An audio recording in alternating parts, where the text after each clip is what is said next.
experience within IBS, some good knowledge and some good insights for the students who are currently pursuing MBA. Alright. So can you just introduce yourself, sir? Well, I'm Devvrat Rajgopal. I'm 2010-12 batch pass out. I did my MBA in marketing, and right now I'm working with Cushman and Wakefield, Bangalore, in research and marketing communications program. So the time in IBS was a roller coaster ride, indeed, and something which I always look back upon to.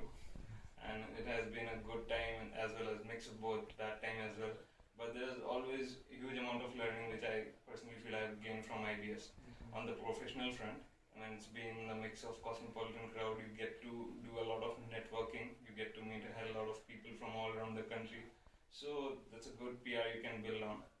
And case study and things like that are obviously a differentiating factors. They give you a good broad perspective of things. And on the personal front also, I have developed as an individual over the period of time. I have seen good and bad times. I mean, I have right from the start getting into IBS and till the end when placement season began and when all this pressure came in, trickled down. So I've seen a lot of it, and it has for sure, made me a better individual. Yeah. Thank you, sir. Can you suggest more like for a student, for the first year students as well as the first second year students, will go by a part. Alright. For the first year students, how should they go about this whole curriculum so that recently the industry is saying that students are not placeable. Correct. Students lack the practical knowledge, students lack some basic knowledge which an industry requires. So since you have an industry experience, what should a student do within this whole curriculum so that they become more placeable? It's like just don't stick yourself to your cases or course curriculum. Of course, industry internship is a part of IBS curriculum, so that gives some amount of perspective. But for people who have joined their MBA just after their graduation, I would suggest they should try in touch with the alumni. Being in touch with the alumni, at least you get perspective of something. Because whatever you feel you want to pursue, someone wants to go for branding, someone wants to go for investment banking, someone wants to go for sales even. So whatever you think, whatever you know, there are tens and different types of industries. So one should be clear, okay, suppose I want to get into real estate, I want to get into something like FMCG, but don't be very selective. At least keep some subset of companies so that you take a calculated risk and move ahead. You talk to the alumni, you get different perspectives so that you do your homework, you are better informed than others, and you get to know what are the industry practices, what are the things that people look out to, how people, when they visit campuses or when they interview people, what is the psyche of the interviewer, are they actually looking for. So I think being in constant touch is quite necessary. And apart from that, I think IBS gives you, there are enough extracurricular activities and things like that, which would, give you some kind of exposure and doing your own things. And it's good in IBS that students involved in entrepreneurship activities themselves, a lot of club activities. I think that is sufficient. Although industry people would always give their statement, their kind of thinking, but it's okay. I think whatever I just said is kind of enough if you are able to manage it all in the campus. For first year students, of course. And second year students, I think somewhere in the same league. It's just that don't get too tense about placements. Thing obviously will fall in place when it's your day. You just keep on trying. Obviously there are a lot of peer pressure. People get tense, okay, this is getting placed, that is getting placed, okay, my friend got placed. I studied so hard, what is happening, this and that. You tend to sometimes feel so depressed. But I won't say that, okay, you should not think about others or you should just be focused, okay, what you're getting and what you're not getting. It's tough to think about that in isolation. Of course, it's a human nature, there will be a little here and there, but don't let things get onto your nerve. Keep up your spirits, keep trying. At least at the end of the day, whatever happened, you won't regret that I haven't put in my best. If you have put in your best, sooner or later things will obviously happen. Thank you, sir. And again, go to the first year students. Recently, the SIP season has come. Right. So, what should a student look for in an SIP? A brand or a project, or it's a mixture of both? Personally, I think if you are going for SIP,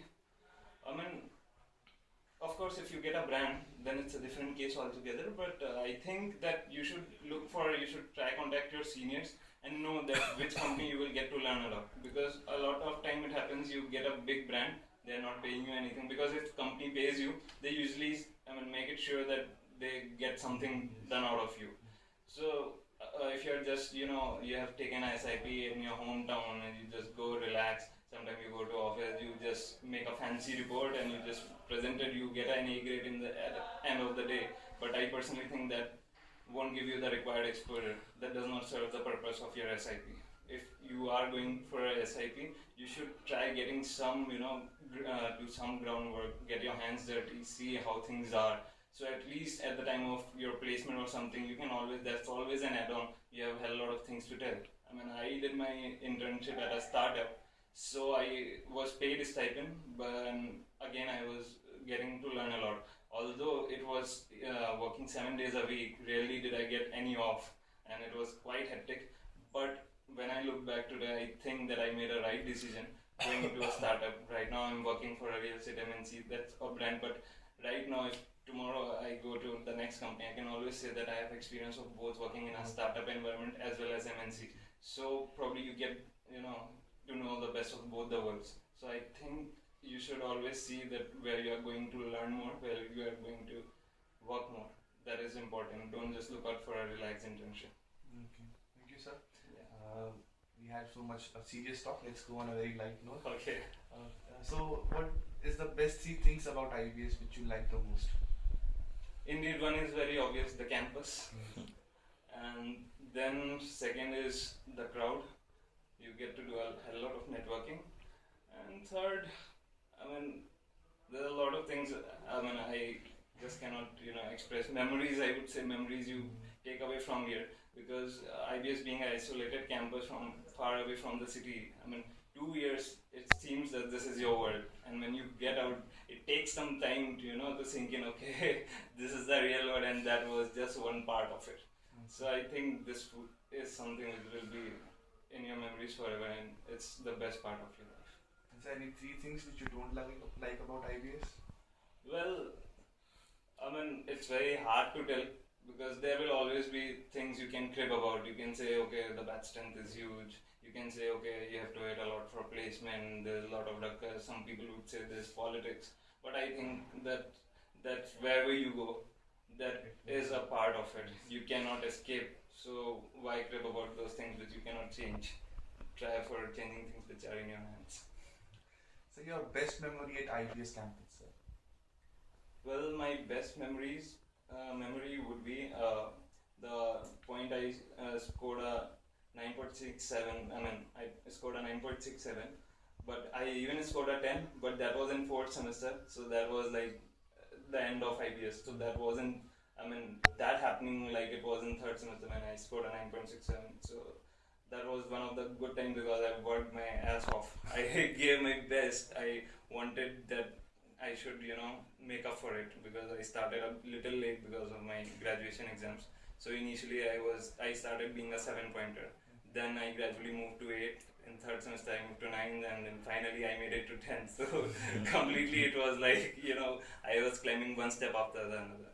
So that was one good part. So with this your statement, there's a say in the campus that if you want to be a marketing person, never go beyond 7.5. But you are just climbing the ladder. Well, that's always a perception. People will come, people will go, people will tell you tons of things. So there's no particular fixed rule. Every individual is different and different thing works out for every individual. I wouldn't say that, okay, being a 10-pointer would always help you. I personally feel that do not look out to, okay, I will show somebody or show some person. To be frank, I was a 8+ pointer, and I've even seen 9 and 10 pointer getting placed at 0 day.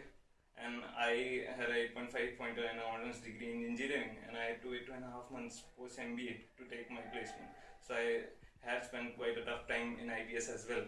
But that was for my personal satisfaction. That was something, okay, to show my parents that I never backed off. I have always given my best and will continue to do so.